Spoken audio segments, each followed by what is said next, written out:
Listo, Ya. ya.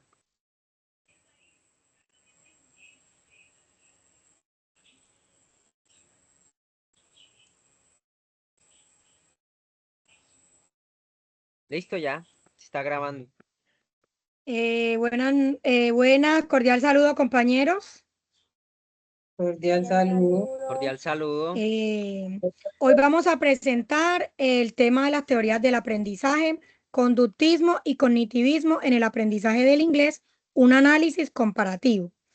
Las que le habla Sonia Lisbeth Batista Vargas, la compañera Daily Yajaira Padilla Mosquera, Juan Esteban Acero Santos, Valery Zuley Anaya Berrío y Yaidi Alejandra Prado Pestaña. Brevemente les voy a hacer una introducción de la actividad. En esta clase exploraremos dos de las corrientes más influyentes en la historia de la psicología y la educación, el conductismo y el cognitivismo. Ambas teorías buscan explicar cómo las personas aprenden, pero lo hacen desde una perspectiva muy diferente. Vamos a darle paso al objetivo de la primera teoría, que es el conductismo. Cordial saludo, mi nombre es Valery Zuley Anaya Berrío y yo les voy a hablar sobre el objetivo que se utilizó en la clase. Dice, reconocer y pronunciar correctamente el nombre en inglés de 15 materiales utilizados en el aula de clases mediante práctica repetida y refuerzo positivo. Gracias, compañera. Cordial saludo. Mi nombre es Daily Padilla y yo les voy a hablar de los materiales en el aula de clase. Los materiales que se van a utilizar con la teoría del conductismo son los siguientes: computador y videogame, imágenes o diapositivas en las cuales se van a reflejar los materiales para que los niños puedan pronunciar el nombre. Cuadro de puntos o stickers, dulces o recompensas. Los estudiantes que logren el objetivo serán recompensados. En los conceptos conductistas aplicados están estímulos mediante imágenes o palabras del objeto, respuesta al pronunciar el nombre en inglés y el refuerzo, que son elogios o los puntos con los que se van a premiar. Gracias, compañera. Bueno, en el desarrollo de la clase repite y gana, repeat and win, tenemos que el docente muestra una imagen y dice el nombre en inglés, pencil, y el estudiante repite varias veces, pencil, pencil. El docente refuerza very good, excellent, y da un sticker o un punto. Se repite con diferentes materiales, es decir, con las mesas, table, con las sillas, chairs, con el borrador, eraser, etc. Competencia final. El estudiante que diga primero y correctamente el nombre gana un punto.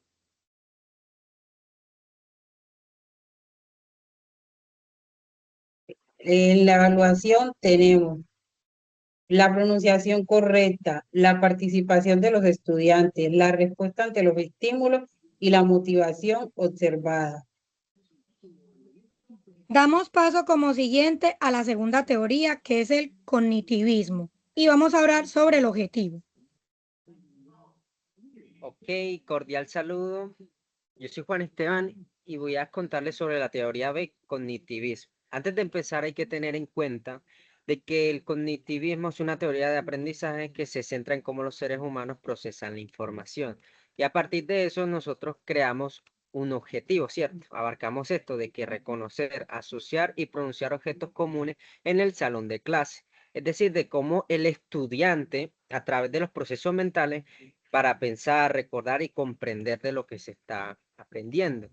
Entonces, a partir de esto, los objetos comunes del salón de clase en inglés, desarrollando procesos mentales de atención, memoria y categorización.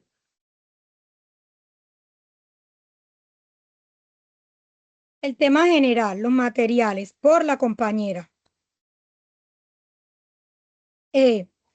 Los materiales como tal que se utilizan en la parte del cognitivismo son tarjetas o papeles con los nombres en inglés, papel y colores, objetos reales que se encuentran en el aula, como ya les hablé, sillas, tableros, entre otros.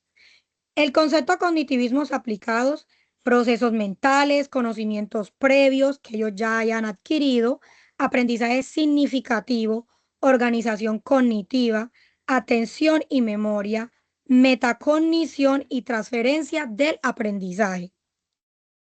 Muy bien. Ahora tenemos el desarrollo de la clase de paso a paso, de que qué hay en mi salón, ¿cierto? Esta sería la temática abarcada. Tenemos el primer punto que sería activación del conocimiento previo. Antes de empezar a contarles esto, hay que tener en cuenta que el aprendizaje ocurre cuando la nueva información se relaciona con los conocimientos previos. Es por eso que el docente le pregunta qué cosas puede ver en nuestro salón y el estudiante automáticamente dice, pero claramente en español, por ejemplo, mesa, tablero, silla, puerta, porque se busca activar lo que ya conocen, ¿cierto? Conocer los conocimientos previos. Por otro lado, tenemos la asociación significativa. Es aquí donde los docentes muestran la señal a los objetos reales que ya mencionados en español y ya uno los menciona en inglés. Por ejemplo, si el estudiante dijo silla, ya uno empieza a decirle, no, silla en inglés es chair, mesa, table, puerta, door, tablero, board, libro, book, en lápiz, pencil. Entonces, la idea es asociar con lo que ya saben en español, con su lengua materna y aprenderlo ya al segundo idioma, que sería el inglés.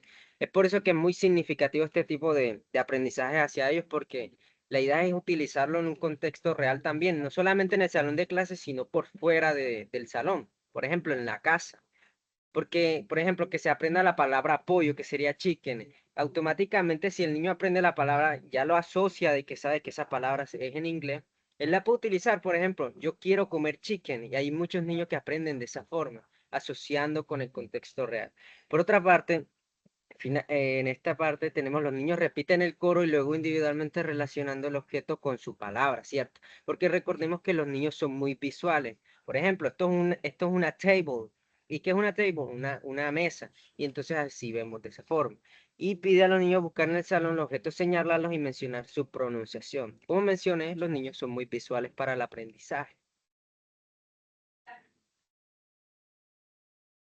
Ok, dándole continuidad a lo que estaba hablando mi compañero, entonces tenemos el punto 3 de la clase. Organización cognitiva. Los estudiantes van a clasificar los objetos en categoría según su uso. Entonces aquí ya los estudiantes empiezan a hacer como todos esos procesos mentales a agrupar las cosas pues en pequeños grupitos. Ejemplo, cosas de estudio. Ya estaría entonces el libro, el lápiz, book, pencil, entre otras. Y cosas en el salón de clase. Entonces ya estaría table, door, entre otras cosas. Entonces, todo esto fortalece que haya como una comprensión más profunda y que tengan una categorización mental. Bueno, por otra parte, tenemos la aplicación práctica. Entonces, ya después de los estudiantes haber tenido sus conocimientos previos y la explicación, la organización cognitiva y todo lo demás, entonces ya lo van a poner en práctica. Van a hacer un dibujo sobre su salón de clase y van a etiquetar los objetos que hay en su salón de clase en inglés. Luego, de manera oral, van a escribir su dibujo ya con las palabras que se lograron aprender. Continuemos con la otra diapositiva, por favor. En la evaluación de los aprendizajes, entonces se tendrán en cuenta 3 aspectos fundamentales. Primero, reconocimiento. Se evaluará que la identificación que tuvieron los estudiantes de los objetos del aula en inglés. Segundo, la asociación. Se evaluará el correcto relacionamiento que tengan los estudiantes de palabra e imagen o palabra y objeto real. Entonces, que los estudiantes puedan hacer esa comparación o ese relacionamiento entre la palabra y el objeto. Y por último, la producción oral y escrita. Se evaluará el dibujo y su breve descripción oral, teniendo en cuenta las palabras que se aprendieron de sus objetos del aula. Gracias, compañera Yaidi. Bueno, hablando aquí, compañeros, haciendo un breve debate, tenemos claro las diferencias. Se puede ver a simple vista las diferencias que hay tanto en la teoría del conductismo como del cognitivismo, ¿cierto que sí? Donde uno se enfoca en repetir y en el otro en observar y clasificar los objetos, ¿cierto que sí? Bueno, como evidencias comparativas, tenemos actividades, objetivos, métodos, rol del estudiante, ventajas y desventajas. En la actividad como tal tenemos repite y gana, que era lo que hablábamos de la diferencia de los dos temas. Repite y gana y que hay en mi salón de clase. Muy similares las dos actividades porque todas hablan de lo que hay dentro del aula de clase, como los objetos que son sillas, tableros, borradores, lápices, entre otros.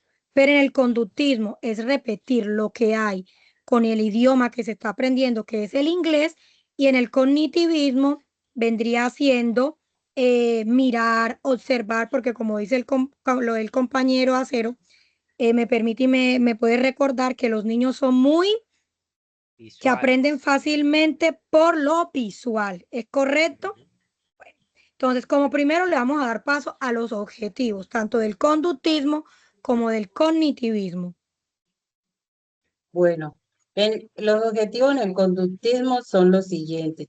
Promover el aprendizaje a través de estímulos y refuerzos, o sea, diseñando actividades que fortalezcan comportamientos deseados. Establecer conductas observables y medibles mediante la repetición y la práctica. Moldear el comportamiento del estudiante. Esto se hace mediante la utilización de premios o para aumentar o disminuir la respuesta. Garantizar el aprendizaje progresivo, partiendo de tareas simples hasta llegar a las tareas más complejas. Eso es en el conductismo. Ya en el cognitismo, los objetivos son desarrollar procesos mentales internos como la memoria, la atención y la metacognición para favorecer el aprendizaje significativo. Estimular la comprensión y el procesamiento de la información, más allá de la simple memorización de datos. Fomentar la construcción activa del conocimiento mediante estrategias que permitan al estudiante analizar, interpretar y reflexionar. Y por último, promover el aprendizaje autónomo, brindando herramientas para que el estudiante controle y autorregule su propio proceso cognitivo. Gracias, Gracias. compañera Daily. Le damos paso Ahora, entonces al método. yes, al método. Bueno, antes de empezar, podemos notar que ambas teorías tienen como una similitud y se complementan muy bien al momento de mencionar en el contexto de la clase.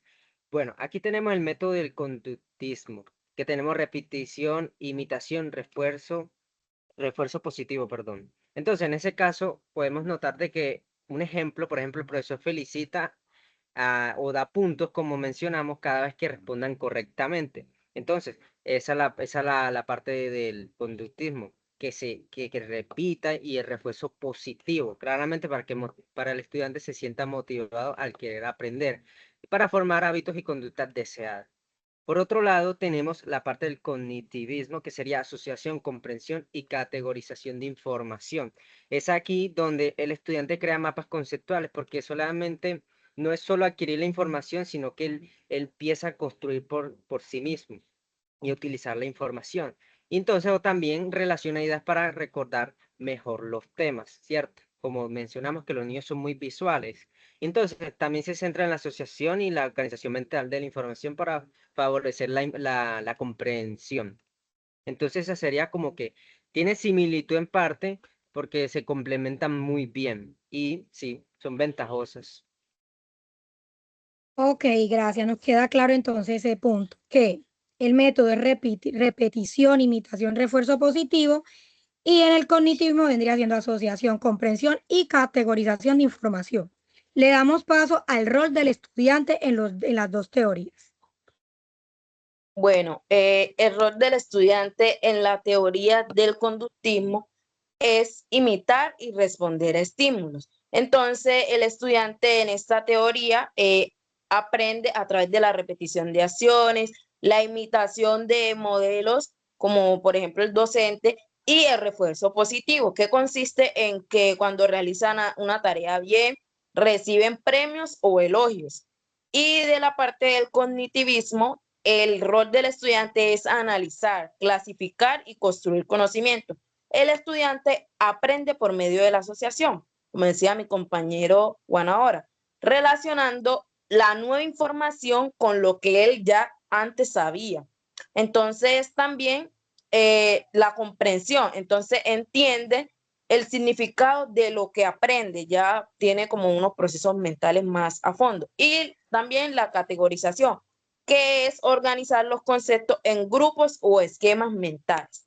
Entonces, esas son el rol del estudiante en cada una de las teorías.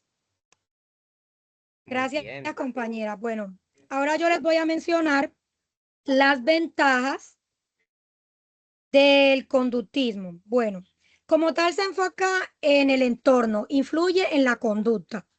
Una de las primeras es que facilita el aprendizaje práctico, es decir, enseña a través de la repetición, que es lo que se viene hablando.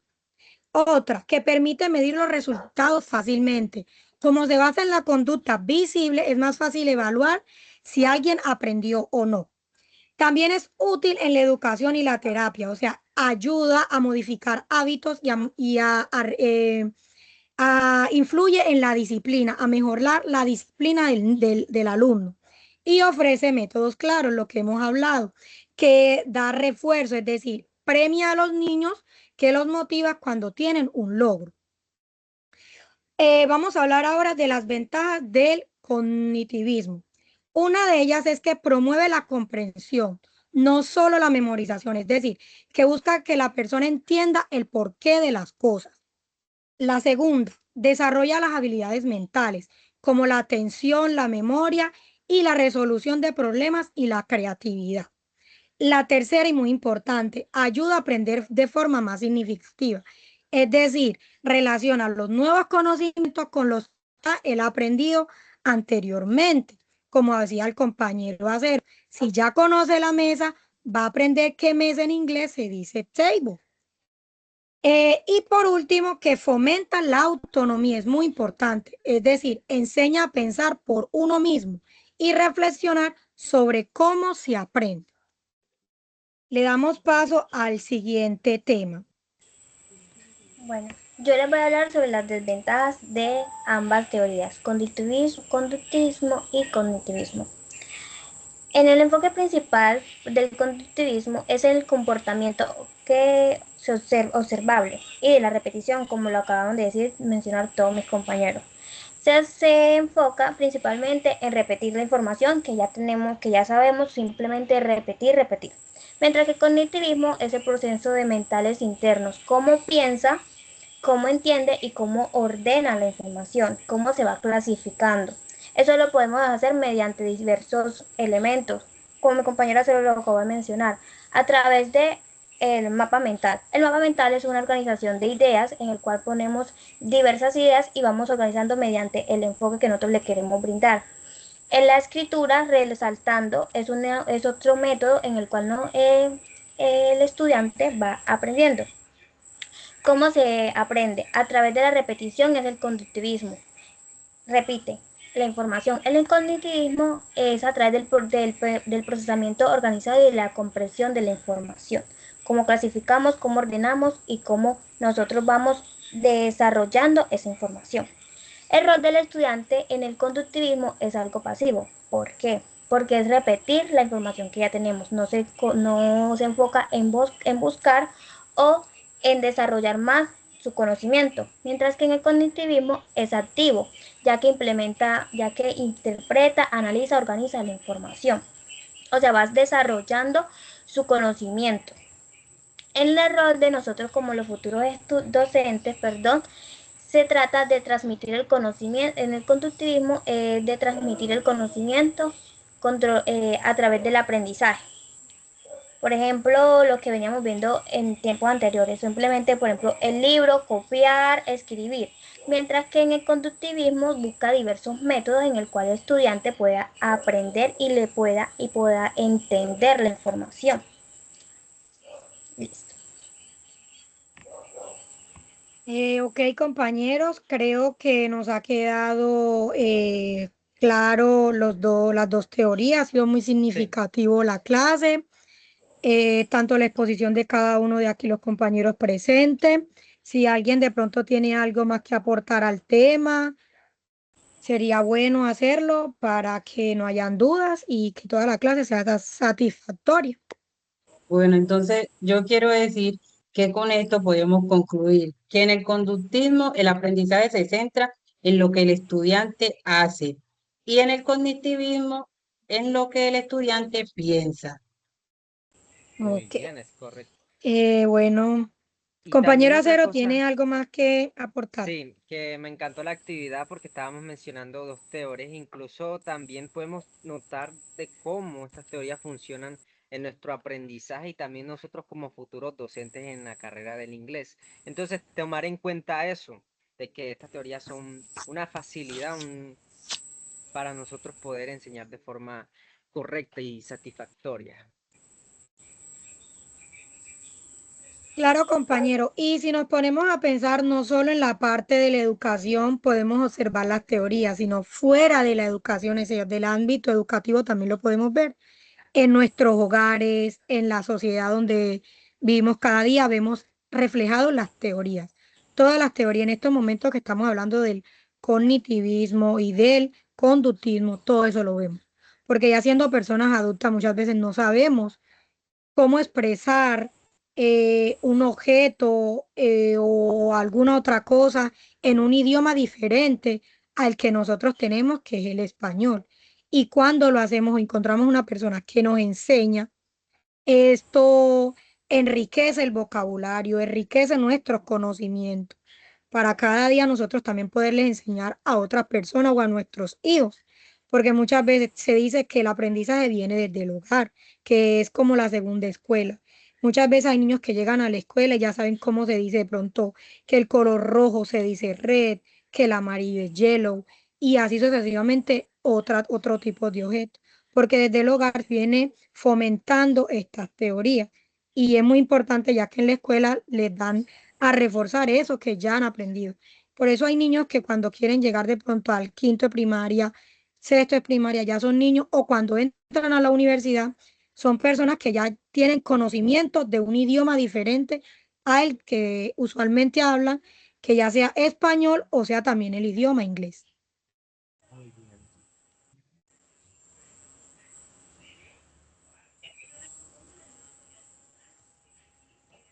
Bueno, entonces esto ya sería todo, entonces Con ya. Sí, esto damos por finalizada la clase. Muchísimas gracias, gracias. compañeros. Muy buena Que sus estén bien. teorías, todo lo See que you soon. See mencionaron. you later. See Bye. you. Thank you. Bye. Gracias. Bye.